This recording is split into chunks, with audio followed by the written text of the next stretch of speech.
আমাদের আব্দুর রহমান আলহামদুলিল্লাহ এখন সব খাবারই খেতে পারে এবং সে খাবারগুলা আগ্রহ সহকারে খায়।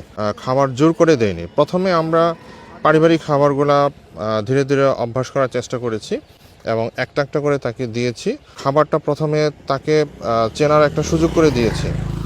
তার সামনে খাবারটা ধরেছি, অনেক সময় দেখা গেলো যে সে খাবারটা হাতে নিয়েছে, ফেলে দিয়েছে, খাবার নিয়ে খেলাধুলা করেছে। এটাই স্বাভাবিক এবং তার জন্য কোনো খাবারের কোনো রুটিন নেই। স্পেসিফিক কোনো খাবার যে তাকে প্রতিদিন এই সময় এইভাবে দিতে হবে এরকম কোনো রুটিন নেই। আমরা যদি শিশুর খাবারটাকে রুটিন করে ফেলি তাহলে কিন্তু শিশুরা খাবার প্রতি মজা পাবে না।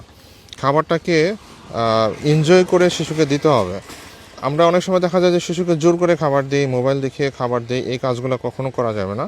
তাকে কখনো জোর করা হয় না, তাকে কখনো মোবাইল দেখিয়ে খাবার খাওয়ানো হয় না।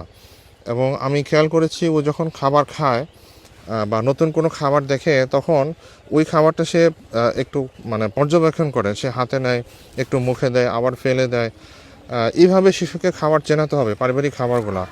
এবং শিশুকে বুঝতে দেওয়া যাবে না যে খাবারটা একটা কষ্টের বিষয়।